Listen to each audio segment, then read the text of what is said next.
Bonjour à tous et à toutes, aujourd'hui on se retrouve pour un nouveau booktube des bibliothécaires. Je vais vous présenter un livre de Jovitech qui est une autrice que j'apprécie tout particulièrement.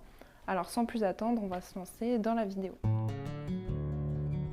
Jovitech, c'est une autrice française qui a plusieurs cordes à son arc. Elle est comédienne, conteuse, mais aussi scénariste pour le cinéma. Et elle a commencé sa carrière dans la littérature jeunesse en 2009. Son talent, il est reconnu à l'international puisqu'elle a été traduite dans une dizaine de langues. Elle a également reçu de nombreux prix pour ses œuvres, dont le prix Babelio Jeunesse pour son roman J'ai 14 ans et ce n'est pas une bonne nouvelle que je vais vous présenter tout de suite. J'ai 14 ans et ce n'est pas une bonne nouvelle a été écrit en 2021, publié aux éditions Actes Sud Junior pour un total de 122 pages. Ce roman il nous raconte l'histoire d'Effie qui rentre dans son village natal après avoir passé l'année scolaire en ville où elle étudie. Quand elle retourne dans son village, elle se rend compte que le regard des autres, et surtout des hommes, ont beaucoup changé. Et pour cause, elle est devenue nubile, c'est-à-dire qu'elle est devenue bonne à marier. Et son père l'a promise à un homme beaucoup plus âgé qu'elle. Sauf qu'Effie, elle a de grands projets d'avenir, elle a soif d'indépendance, du coup elle refuse totalement de se soumettre à cette tradition, et elle va échafauder un plan d'évasion qui va sonner soit son salut, soit sa perte. À travers ce récit, Jovitech, elle nous offre un plaidoyer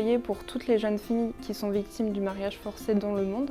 Donc ça représente à peu près 12 millions de personnes. L'écriture, elle est fine, elle est juste, mais elle ne porte à aucun moment un jugement sur une culture quelconque. En effet, on n'a pas de repères spatio-temporels qui rend l'histoire d'autant plus universelle. J'ai été très touchée par le personnage d'Effie, qui est vraiment une jeune fille intelligente, curieuse, qui est débrouillarde, qui n'a pas sa langue dans sa poche, et c'est justement ce qui va faire peur à sa famille. L'action se déroule à travers ses yeux et on comprend totalement sa colère, sa détresse et sa tristesse. Son rêve de devenir ingénieur, il est réduit à néant en quelques instants et son corps devient un bien matériel qui est monnayé contre d'autres biens et contre un statut social.